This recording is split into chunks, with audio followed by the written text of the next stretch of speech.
The primary purpose of this podcast series is to inform, educate, and entertain.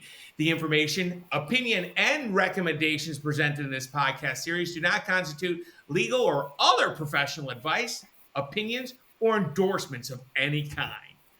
Welcome to a very special episode of the Martini Mortgage Podcast. My name is Kevin Martini, and I am a certified mortgage advisor and producing branch manager, NMLS 143962, with the Martini Mortgage Group at Gold Star Mortgage Financial Group Corporation, NMLS 3446, equal housing lender. Now, with all this said, and the compliance people must be very happy right now, we can start this epic show. I'm so excited because this is going to be a killer episode. So let's dive right into it at this point. Today, I'm honored to have a very special guest, Realtor Tyler Chestnutt with the Tyler Chestnutt Team at eXp Realty.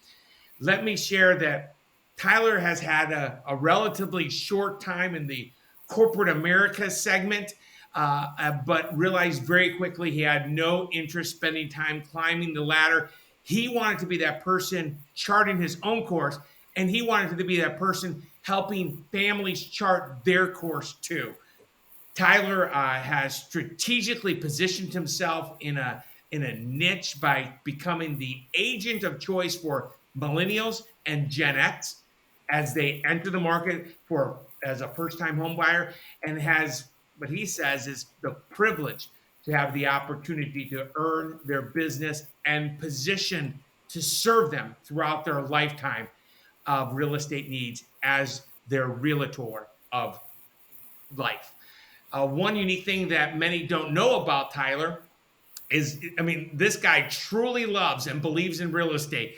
And he puts his money where his mouth is. Not only a wildly successful realtor in the Triangle area of North Carolina, in addition, he manages a very successful real estate team, but he renovates houses and maintains a rental portfolio as well, plus also development in land. Myself and the Martini Group have had the opportunity to partner with Tyler for a very long time, and I have a confirmation that he brings energy to the clients' relationships, and he helps them meet and exceed their actual goals. Tyler, welcome to the show, sir.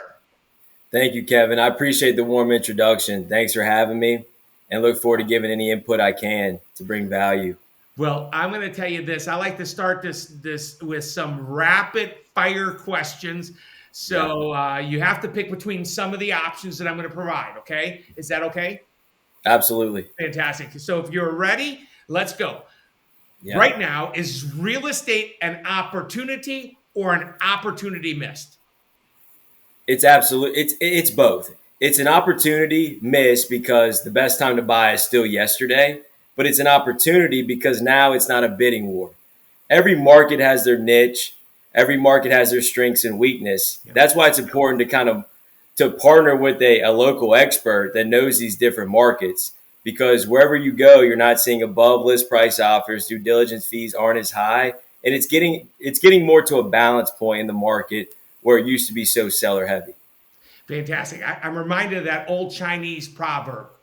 The best time to plant a tree was 20 years ago. The second best time is right now. Yep, exactly. In the future, do you think real estate is a good investment or a bad one? Oh, it's always a good investment. And like you said in the intro, I put my money where my mouth is, not only investing in rehab properties, land, rentals. I pretty much treat every client I deal with money the same way I treat mine. And right now, like I said last time, yesterday's still the best time to buy. You need to jump on because the market is still appreciating. We're just seeing a little slowdown in appreciation from 2020 and 2021. But if you look back on history, real estate is one of the safest investments you can get into. Fantastic. I completely agree. Yes or no? Does a person buying a home need to put a 20% down payment to get a mortgage to buy the home? Absolutely not. There's several loan programs, and I know you, Logan, Katie, and your whole team go over that when you speak with each client. Every client situation is different. Some people want their mortgage payments each month to be a little bit less and keep cash. Some people would say, hey, I want my mortgage payments to be a little bit more and keep throw a little bit more cash as well. So with that being said, you need to weigh both options, but you absolutely don't have to put 20% down. Right. And I think that that's probably one of the biggest myths that people have is this illusion they have to have the perfect credit and they have to put a 20% down payment. But is real estate, you kind of talked about this real quick, is real estate right now appreciating or depreciating? I mean, if you listen to the news, the sky is falling. It's appreciating. What the problem is, a lot of these websites that the consumers are going to hyperinflated these prices.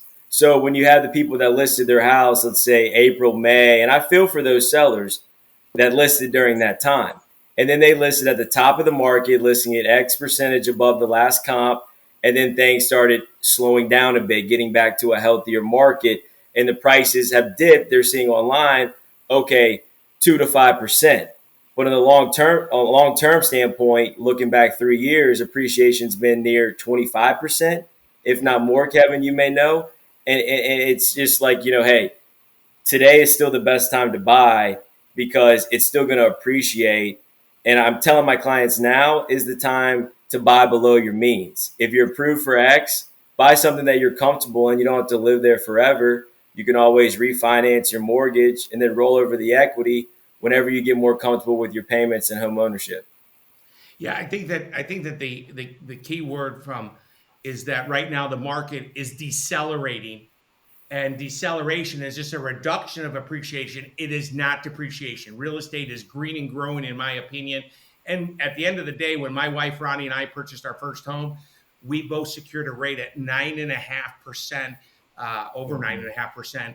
for an adjustable rate mortgage. So mortgage rates, even though they have gone up in 2022, are still very, very attractive.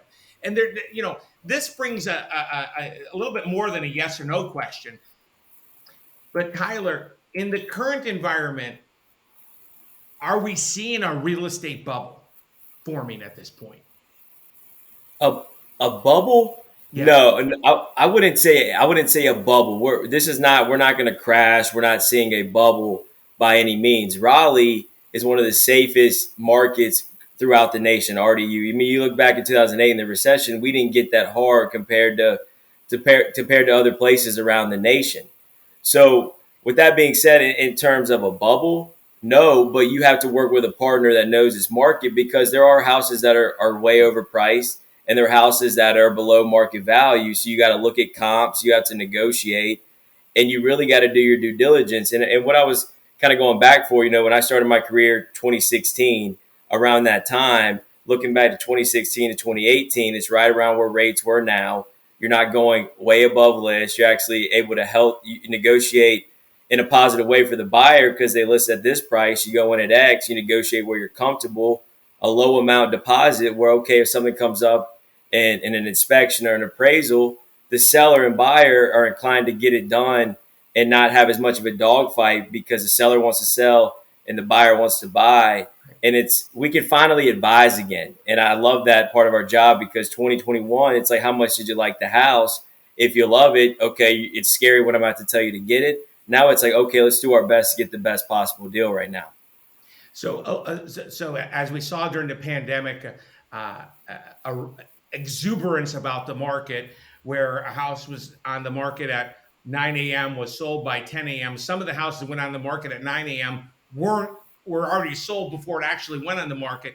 Now it gives a consumer, a buyer, a little bit more opportunity to take a breath. Still got to be fast because there's still a little shortage of supply, but it's pleased to hear that there are still some houses out there that are underpriced in the market. Let me kind of shift gears because you grew up in the Triangle. Is that correct? Correct. Born and raised in Raleigh. What are the three things what are three things that you just love about the Triangle? Three things I love.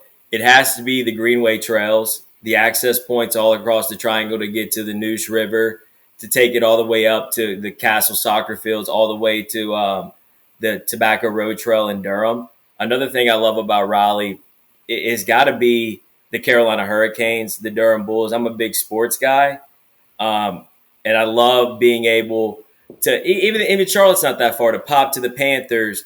You have so many schools, universities, and sport teams in North Carolina. That's one thing that's very desirable in Raleigh. And I'd say my third favorite thing about Raleigh is its access points to the mountains, to the beach. You're halfway from New York and also Florida. I just, there's so many opportunities with hospitals, universities, and everything that the tech companies that are coming to Raleigh right now. I mean, it's a great place to live. And yeah, I may be a little biased, born and raised here, but just seeing the amount of people I grew up with that moved out of Raleigh and then are coming back because they realize how great of a place it is for what it offers and the cost of living right now. Yeah, it is first off, let me just say this, remiss. That's hockey, baby, because the Carolina Hurricanes are America's team. There's absolutely no question. And also one thing that's very unique is that it's crazy in RDU, our airport, international airport. You can fly Paris direct. You can fly to Iceland direct. You can go to Vegas direct. I mean, so you're totally connected here.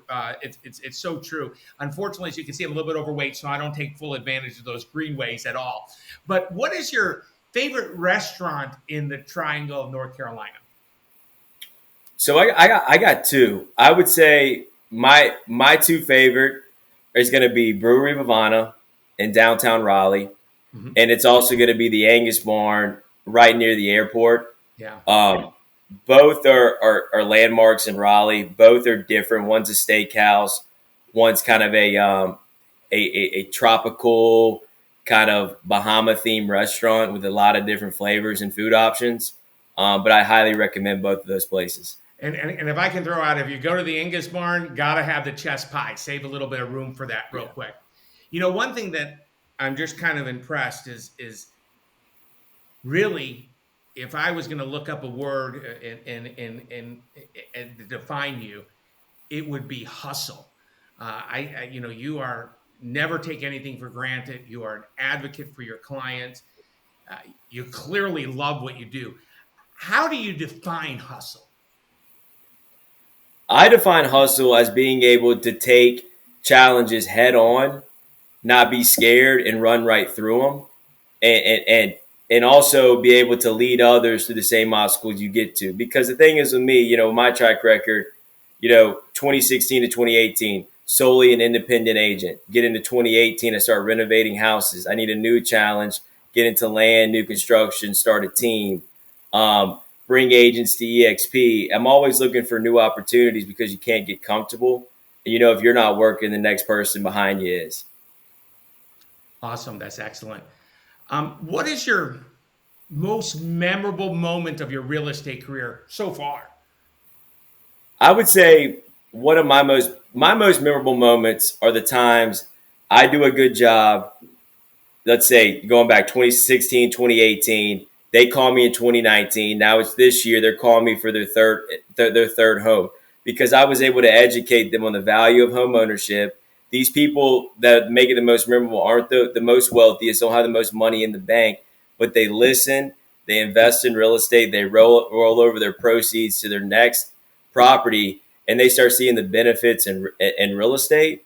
And being able to educate people and treat their money like mine, and they start making the return that excites them to keep investing in real estate is probably one of the most memorable things, because I could talk about the sales, the volume, and all of that, but it doesn't matter.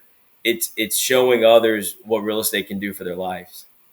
That's amazing. I want to just give a personal story because in the preamble, I talked about how you work with Millennials and Gen X, but that's not true. You work with all ages, baby boomers as well. And one of the things that's inspiring and that a lot of the clients you share, you're able to properly communicate. Money in real estate is made when you buy, not when you sell. And a lot of fancy websites out there pulling up this and that kind of data, but there is not a substitute for having an expert advocate on your side, because money is bought when you buy, not when you sell. And going back to that elderly family, I believe they had 30 years of life in clutter and things of that nature, and with a servant's heart. You talked about decluttering, you helped them do it, and you got their house sold over list price. And it just is amazing. I just want to make sure that people know that you're not just exclusively that millennial Gen X. You work with all families that want to invest in real estate, either by buying, selling, or with rental property. Speaking of real estate, I believe that real estate, there's not a bad market or a good market. There are just real estate markets. Does that make sense? Would you agree with that? Yeah. So here's my question. In this current real estate market, what are the opportunities if one is a first-time home buyer? And what are the challenges in this market if somebody is a first-time home buyer? So specifically for first-time home buyers, what I recommend, and kind of going back to what I said, is speak to a local lender, someone that knows this market. Go get a few loan estimates from that lender that says, hey, 10% down, 5% down, 3% down. Figure out what you want to put down, where you're comfortable with your monthly payments. And then what I do on the flip side is set you up a search where that's equivalent to that monthly payment and where you're comfortable. We start putting boots on the ground. We figure out, okay, is this where you want your payment to be for this type of house? And what I'm pretty much saying here is buy below your means if you're a first-time home buyer. Be comfortable with home ownership and being comfortable with it. Live there for a few years. You don't have to marry the rate. You can always refinance. And then after 2 years, whatever you want to roll over proceeds, you want to sell, then buy something that's more kind of fits what you want. Right now, you need to get in while prices aren't too high because they are going to continue to go up. And I would say the challenges I have with first-time buyers is really just initially their expectations of the market of what they can get in this location. And I pretty much sit down with them and say, hey, you can get this if you're willing to drive X amount farther, or you can get this, you can get this type of home and maybe a little bit smaller in a more desirable location. And depending on kind of what their life brings and kind of their schedules, I dictate, okay, is location more important or is it type of home? I'm a sole believer that location is number one when buying a home. And most first-time home buyers listen and understand that. The challenge is just understanding the market. But normally after talking to you, talking to me, and seeing a few houses, we're on the same page and we're ready to take action. Yeah, I think that a lot of things that are missed with a first-time home buyer. Tell me, there's a difference between need and want. And number two, it's very rarely you're going to get all your wants on that first home. And number two, I think that it's also very important to highlight, it's probably not going to be your forever home.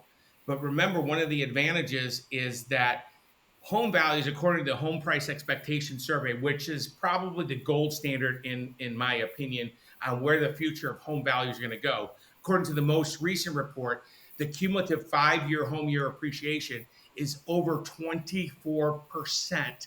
So the reality is home prices are keep going in. And some of those people, remember, I'm not a CPA, I'm a certified mortgage advisor. But remember, when you're in the home for 2 years as your primary residence, when you sell that home, if you're single, up to $250,000 is tax-free. If you're married, up to $500,000 that's tax-free. And some clients decide not to sell when they're a first-time home buyer and they move up. What they're doing is retain it as a piece of investment property. And, that leads me into the next thing. So the challenges and opportunities, are they the same for somebody who's a repeat home buyer as if they were a first-time home buyer, Tyler? The challenges can be the same. They can be different. The way right now the challenges can be different is a first-time buyer doesn't necessarily have the equity or the savings to be able to buy the same price home as somebody rolling over the equity or let's say have been saving up for 15, 20 years. When I bought my first home, I did not have the money of people that bought 2 or 3. I bought a little bit below my means. I'm still in that home now. I invest in other real estate. But once I feel comfortable with where I'm at now, I'll roll over those proceeds into something different. I would say the only difference is not having that piece of equity. But if you talk to a local lender, you're comfortable with your payments and you have the finances in check, I'll make sure the buy is smart so you don't end up house poor. you make a good investment. Okay, and then 2 years we'll have a more desirable conversation because we're talking about more of your wants and less of your needs. But you just have to get in. But don't think if you're a first time home buyer, you're too late, or these other buyers that have already transacted in real estate are going to come out and beat you. We just have to come up with a different strategy. And that goes the same for any buyer that I have. Every strategy with every client is different. And that's why I enjoy this job, because every day is different for me. Yeah, and no two families are exactly the same. It's very, very unique and very challenging every day. And I think that was a very big point, is that when as a repeat buyer, you have more options than your wants. That was awesome. Yeah. If somebody is renting today, what do they need to know? If somebody's renting today, it's never too early to come up with a plan. Because let's say you're in a 12-month lease and you're at the 6-month mark, because people think that's when they should reach out to their agent. Okay, great. We can find you a home, but you might limit yourself for new construction. Versus you reach out to me right after you sign your lease. We look at new construction first. We can't find anything that you like. Then we keep monitoring the resale market, because sometimes you can find an opportunity that's worth breaking your lease. Or at least now we know, okay, hey, buyer, new construction's not it. I'm not comfortable breaking my lease. I want to start looking around that 6-month to 4-month mark out before my lease ends, and find something that way. But most buyers listen and they start looking, they start looking at new construction, then they look at resale. And if they find something worthwhile, most of the time they do, I end up helping them get out of their lease, because most of the time, if it's 30 days, 60 days, 90 days, with how we can structure things with the purchase, it's still the cost of waiting outweighs breaking the lease. Yeah, I think that a couple of points I want to unpack there. Number one, it's never too early to start the conversation. Number two, fair statement, no obligation, and the conversation's confidential. Is that fair? Absolutely. Yeah. So the reality is even if the option is not now, having an advocate on your speed dial on your iPhone like Tyler, there's absolutely no substitute. So if somebody owns right now and they know that they will outgrow their current home soon, or worse, they've actually outgrown their home already, what do they need to do? So if they've outgrown their home, we need to figure out one thing most importantly. What can we take out of that home? What kind of equity do you have to roll over to put down in your next purchase? Or do you need to sell?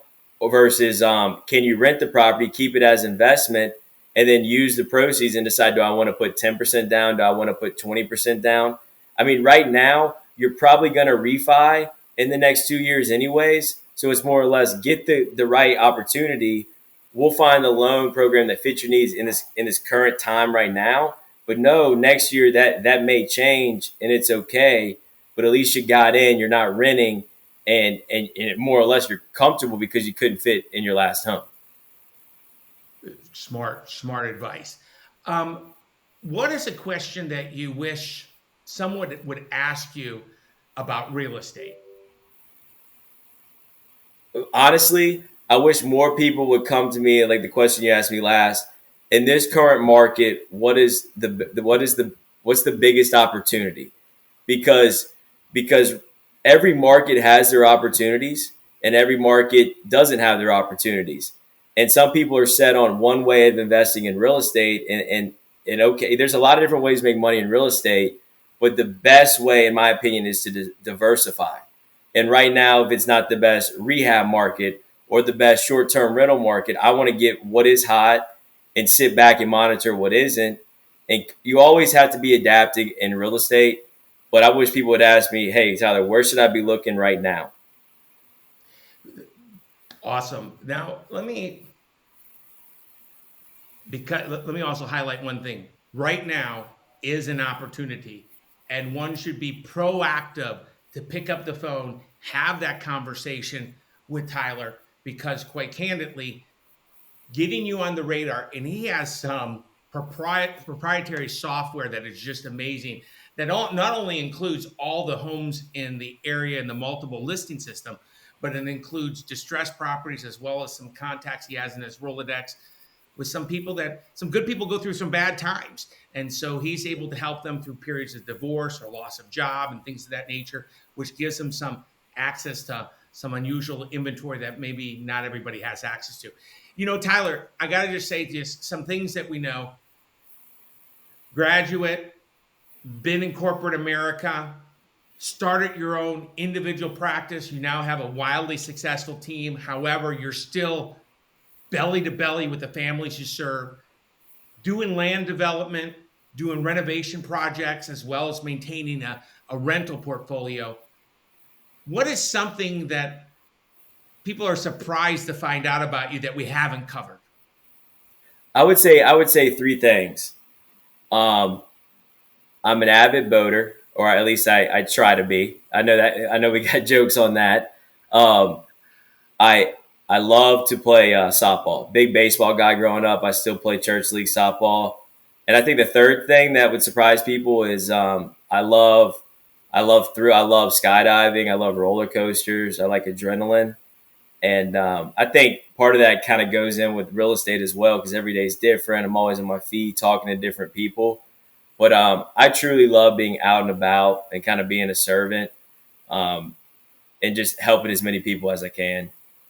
I think you know what? He is an avid boater, folks. And let me just tell you, make sure the life jackets are available. But let me just share this with you. I didn't know about the skydiving. Not interested at all because fat people fall very fast. But the other thing, I think that you're very humble and didn't actually address it. I think that you're an industry innovator. I mean, one of the things that I know is that you have one of the industry's most innovative websites at greaterraleighhomefinder.com. And I'm going to tell you this, that site is designed to give unprecedented access to all the visitors. And I want to give you a shout out on that development. I know it took a long time to develop, and it is a great tool at greaterraleighhomefinder.com. What can you share as something on that site or that somebody should be checking out if they're a first-time home buyer? The best thing with Greater Raleigh Home Finder, it syncs directly to the MLS. So you're seeing syndication and listings before they get to Zillow and the other sites. That's what I tell people to get on and get comfortable with setting up a search that you think fits your needs. And then we see it on the back end. We will set up a call with each buyer, figure out their situation, and then what we do is we set them up on different databases within Greater Raleigh Home Finder to help them find even more opportunities, cater to their plan. But Greater Raleigh Home Finder is what gets the ball rolling and gets people to, great quality photos, the same information you'll find on the MLS on that site. And then it keeps us stay organized with our clients. And then boom, we can help set you up on different databases and get the process started. Yeah, it's great. And it also will go down to as granular by zip code. It goes or as broad as city or area. Again, a great site to check out, greaterraleighhomefinder.com. And one thing I want to kind of point out that is kind of missed today, there are some realtors and then there are some great realtors. And those great realtors generally have a team. But one of the unique things is with working with Tyler, you still have unprecedented access to him. The families he serves, he takes care of. His team helps that high level Ritz-Carlton service level to make sure it's a stress-free transaction for you. Tyler, how can somebody reach out? What's the best way for them to do? Call you, email you? What's the number to call? What's the email to send? Absolutely. So greaterraleighhomefinder.com is a good start. You could set up a search, put your information in there. Myself or my team members will reach out promptly. Another great way to find me is Tyler Chestnutt Realtor on Instagram. My email is pretty simple as well, tyler@tylerchestnutt.com. Those are the best ways to reach me. If you want my direct cell phone number, you could just type in a Google search bar, Tyler Chestnutt Team at EXP. And they'll have my Google business page, my Zillow profile, and take you to the Greater Raleigh Home Finder site.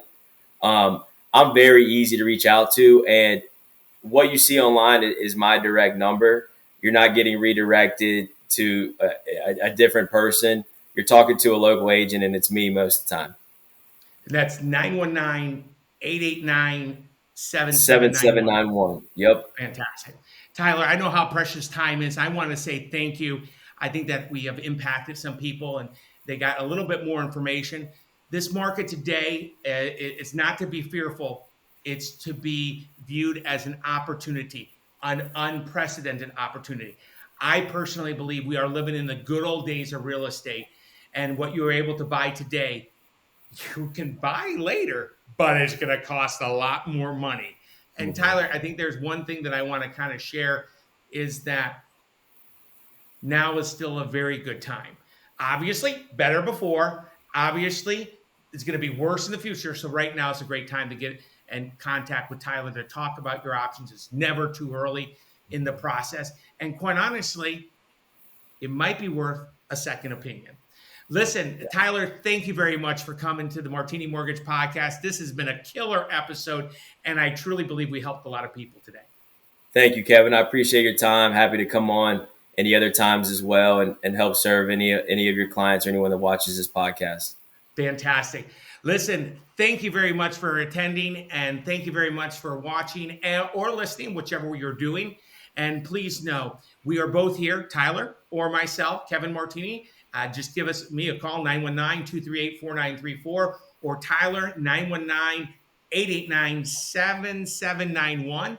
And thank you in advance for sharing this episode with somebody you care about.